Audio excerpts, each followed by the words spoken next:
Hi friends. तो आज हम चेंज करेंगे सैमसंग M01 कोर का जो फुल ब्रोकन ग्लास है वो चेंज करेंगे।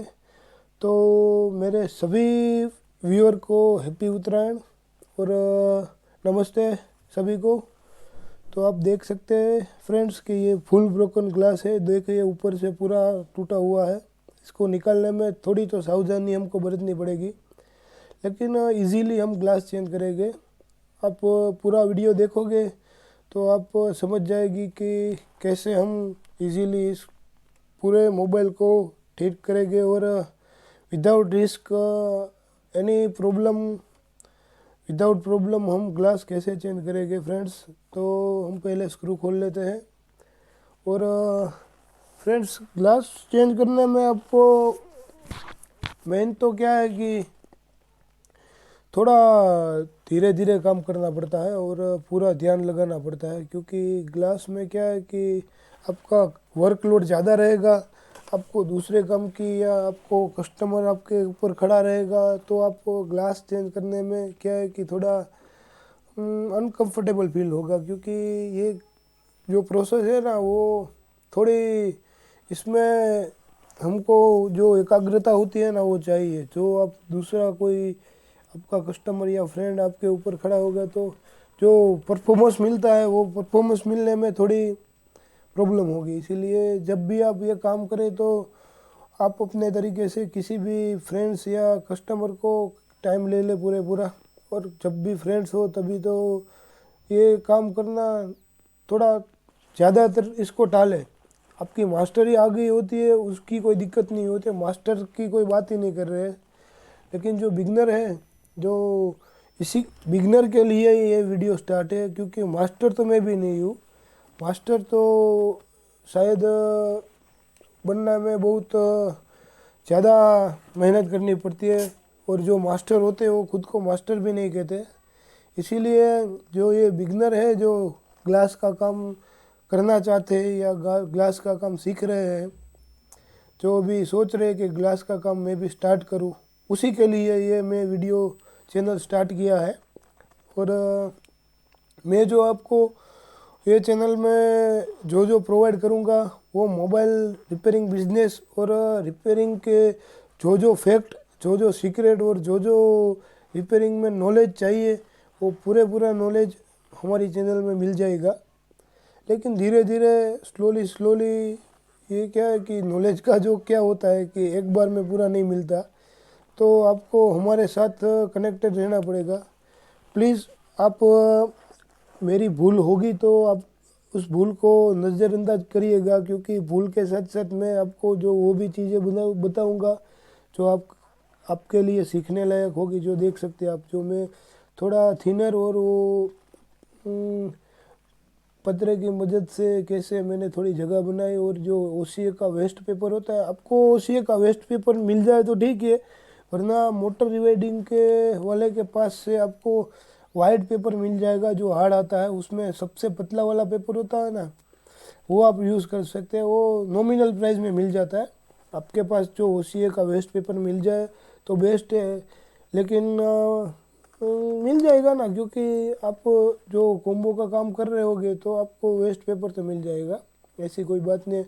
कभी क्या होता है कि कुछ फ्रेंड हमारे ऐसे होते हैं जिसके पास मशीन नहीं होता, लेकिन वो कॉम्बो उतार के डिस्प्ले क्लीन करके दूसरे के पास पंचिंग कराते हैं। तो उस फ्रेंड के लिए मैं ये टिप्स देता हूँ कि आपके पास ओसीए वेस्ट पेपर नहीं हो तो मोटर रिवाइडिंग के वाले के पास से आपको वाइट पेपर मिल जाता है, हार्ड पेपर। जो वो मोटर रिवाइडिंग में जो वो बांधते हैं ना, वो कोयल उसमें जो यूज़ करते हैं, आप उसके पास से भी वाइट पेपर ले आके, इतना ही हार्ड होता है। और आप मैं पहले उसमें मेरे पास जब मशीन नहीं था तब मैं दूसरे के पास दूसरे टेक्नीशियन के पास जब मशीन कराने जाता था तब मैं भी वही यूज़ करता था। लेकिन अब उसी वेस्ट पेपर निकलते हैं ज़्यादातर, तो उसको मैं रखता हूँ ऐसे कॉम्बो निकालने में। तो देख सकते हैं आप कैसे मैंने धीरे धीरे करके पूरा जो कॉम्बो है वो फ्रीली। आपको क्या है कि थोड़ा थोड़ा थिनर तो डालना पड़ेगा।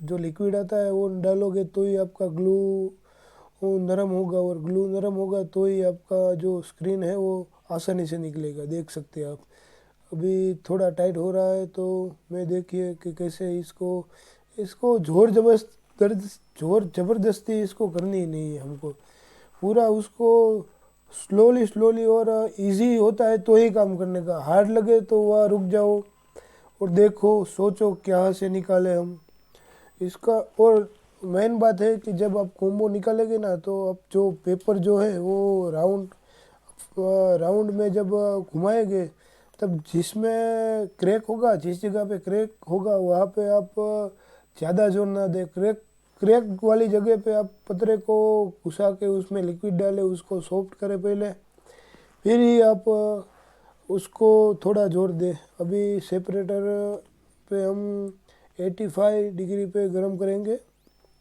और मैं पहले सेपरेटर गर्म ही रखता हूँ, और विदिन 1 या 2 मिनट, एक 2 मिनट तो नहीं, लेकिन आप समझो ना 30 सेकंड 40 सेकंड ही गर्म करता हूँ। उसमें हमारी डिस्प्ले सेपरेट होने के लिए गर्म हो जाती है।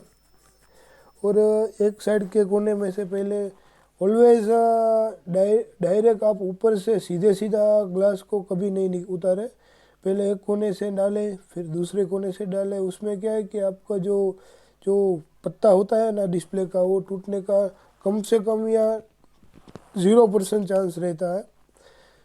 वरना डायरेक्ट निकालेंगे ना तो ज़्यादातर उसका जो पोलराइज पेपर है ना वो निकल जाने का चांस रहता है। इसीलिए हौले हौले आराम से, ये छोटे डिस्प्ले इसीलिए क्या है कि थोड़ा इजी है निकालने में। और मैं जब तार का यूज़ कर लेता हूँ तो जो यूज़ करा हुआ जो तार होता है ना उसको मैं तोड़ के रख देता हूँ, क्योंकि वही तार दूसरी बार यूज़ करने में ये तार भी हमारा बिगाड़ेगा और स्क्रीन का भी एक प्रॉब्लम होएगा। इसीलिए वो मैं तार तोड़ देता हूँ। और आप देख सकते हैं मैं चेक करा हूँ ये डिस्प्ले, हाँ सॉकेट डालने में थोड़ी दिक्कत हो रही है। देखिए ये डिस्प्ले हमारी कंप्लीट ही है, नो एनी एरर, और नो डार्क, नो धब्बे, ब्लैक डॉट भी नहीं आए। ज़्यादातर ब्लैक डॉट पुरानी वाली डिस्प्ले में ही आते थे, अभी नई जो डिस्प्ले आती है उसमें ब्लैक डॉट आना कम हो गया है या आ ही नहीं रहे, क्योंकि डिस्प्ले में चेंजेस हो गया है। पहले डिस्प्ले जो note 4 J7 prime Y2 Y1 और आईफोन 6s, या जो पहले जो पुरानी डिस्प्ले थी उसमें थोड़ी टेक्नोलॉजी शायद ऐसी होगी, इसीलिए ज़्यादा गर्म होती थी ना वो डिस्प्ले, तो उसमें डॉट आ जाते थे। अभी देख सकते हैं आप कैसे मैंने पतरे की मदद से ये हौले हौले लिक्विड डाल के जो बेल्ट इसको रिमूव कर रहा हूँ, क्योंकि बेल्ट तो निकालना ही पड़ेगा हमको पंचिंग करने के लिए।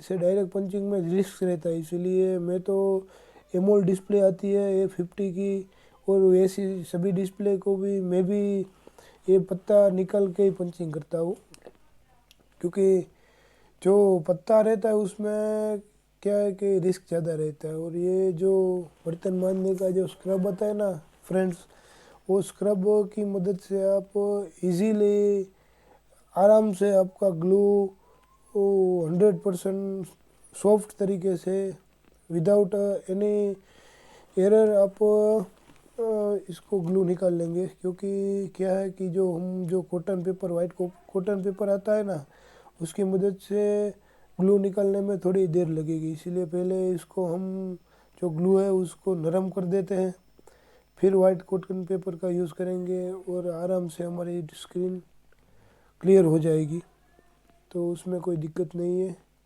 तो आप देख रहे हैं फ्रेंड्स कि क्या क्या प्रोसेस होता है हमारी स्क्रीन को ग्लास चेंज करने के लिए, जो आप देख रहे हैं। फिर बेस्ट और मोस्ट इम्पोर्टेंट बात यह है कि हम जब स्क्रीन बना लेंगे या आप नया कॉम्बो भी डालते हो, तब आपकी फ्रेम क्या है कि नीट एंड क्लीन होनी चाहिए। जो डिस्प्ले जिसके ऊपर चिपकती है फ्रेम, वो नीट एंड क्लीन होनी चाहिए, क्योंकि फ्रेम में आपका 1% भी डस्ट या ग्लू या कांच का कोई टूटा हुआ रह जाएगा, कांच का टुकड़ा, तो आपका फिटिंग नहीं बराबर आएगा, हो सकता है आपका कॉम्बो टूट जाए या फिर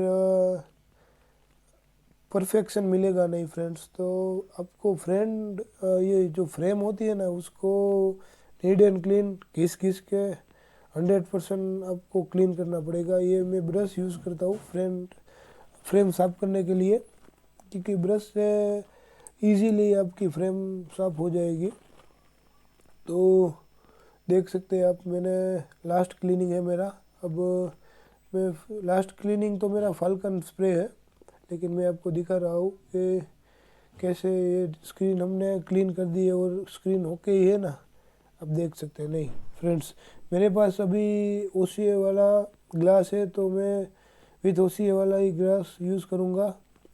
और आपको आप देख सकते हैं ये ग्लास ओसीए वाला है।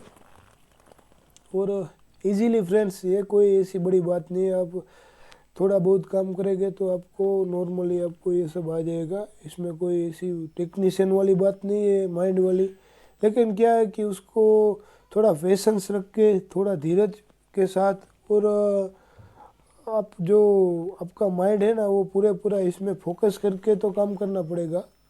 ये क्या है कि हाथ की सफाई तो है ही, आप भले आप इसमें टेक्निकल कुछ ऐसी बढ़िया माइंड लगाने वाली बात नहीं है, लेकिन आपको ये धीरज तो रखनी पड़ेगी। और जितनी ज़्यादा प्रैक्टिस करोगे उतना ही आपको परफॉर्मेंस अच्छा मिलेगा। तो जो जो ग्लास लगाना होता है ना फ्रेंड्स, उसमें भी हमको परफेक्शन लगाना पड़ेगा। इधर उधर लग जाएगा ग्लास तो फिर हमारा जो स्क्रीन का फिटिंग है ना वो बराबर आएगा नहीं।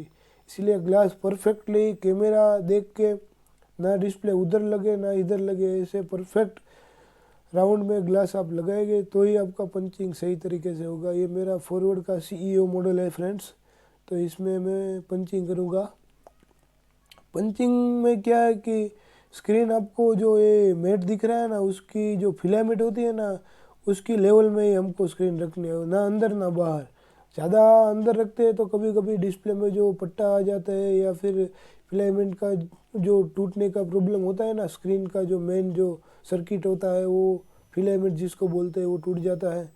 तो उसमें क्या है कि ज़्यादा अंदर रख देते हैं ना तो कई बार ऐसा होता है। इसलिए जो स्क्रीन की जो हम ओसीए लगाते हैं, जो स्क्रीन जहाँ से स्टार्ट होती है ओसीए वाली जगह से, वहाँ पे हम वहाँ से उसको लाइन टू लाइन रखेंगे, तभी हमारी स्क्रीन में विदाउट रिस्क आपको पंचिंग होगी।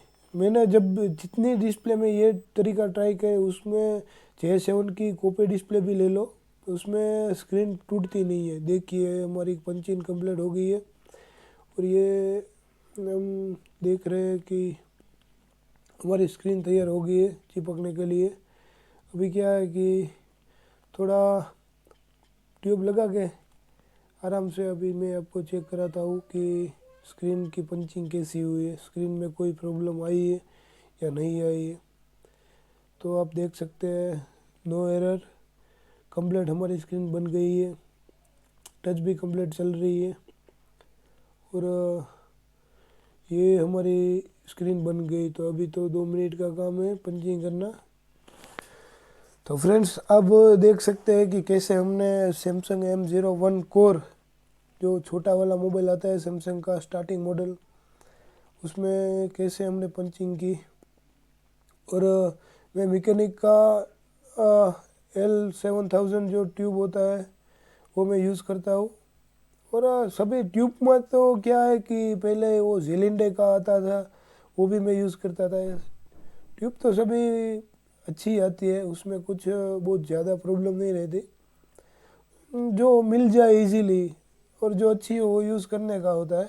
ऐसा तो कोई है नहीं है कि हम कॉम्बो लगाने, कई कई फ्रेंड्स क्या है कि ये ढूंढते हैं ये ट्यूब ही मुझे अच्छी लगती है उसको ही मैंने चूज़ करा है। ऐसा तो बहुत ज़्यादा अगर कम है ट्यूब में। तो सब लोकल ब्रांड नहीं लेनी चाहिए, ब्रांडेड ट्यूब तो कोई भी लो आप, सनशाइन की लो, मैकेनिक की लो, रिलीफ की लो, सभी ट्यूबें जो पेस्ट आती है, जो ब्लैक ट्यूब जिसको बोलते हैं हम कॉम्बो की, वो अच्छी ही आती है। और ये जो आप स्क्रू ड्राइवर देख रहे हो फ्रेंड्स, तो क्या है कि जो ऑटोमेटिक स्क्रू ड्राइवर में जो कॉम्बो का काम करते हैं ना फ्रेंड्स, उसके लिए तो ये बेस्ट टूल है, क्योंकि कॉम्बो में क्या है कि हमको स्क्रू निकालने पड़ते हैं, फिट करने पड़ते हैं, निकालने पड़ते हैं। तो इसीलिए ये अभी का जो हमारे लिए इजी टूल है ये रखना ही पड़ेगा, क्योंकि हम कई कई ये तो मोबाइल में बहुत कम स्क्रू आते हैं, कई कई मोबाइल में तो 25-30 जो स्क्रू आते हैं, वो निकालने में फिर फिट करने में हमारा टाइम भी लेट होगा और आप थक जाओगे। इसीलिए ये टूल्स यूज़ करने में आपको ज़्यादा इजी पड़ेगा, आपका काम भी फास्ट होगा और टाइम भी बचेगा। इसीलिए ये देख रहे हो कि मैंने कैसे इसको फिट कर दिया। हौले हौले जो आप देख रहे हो वो मेरे हाथ की सफाई है, वरना मैं पूरा काम धीरे से ही करता हूँ। अब मैं तो कॉम्बो चिपकाने में रबर का ही यूज़ करता हूँ फ्रेंड्स। कई लोग फ्रेंड्स हैं जो टेप का यूज़ करते हैं। अपनी अपनी तरीके होते हैं, ऐसा तो कुछ है नहीं, सभी तरीके अच्छे ही होते हैं, लेकिन मुझे रबर में ज़्यादा इजी पड़ता है। और मैं सबसे बड़ा वाला जो रबर आता है 3 इंच का, वो रबर यूज़ करता हूँ मैं। उसमें क्या है कि कॉम्बो को थोड़ा टाइटनेस जो होता है ना वो कम लगता है।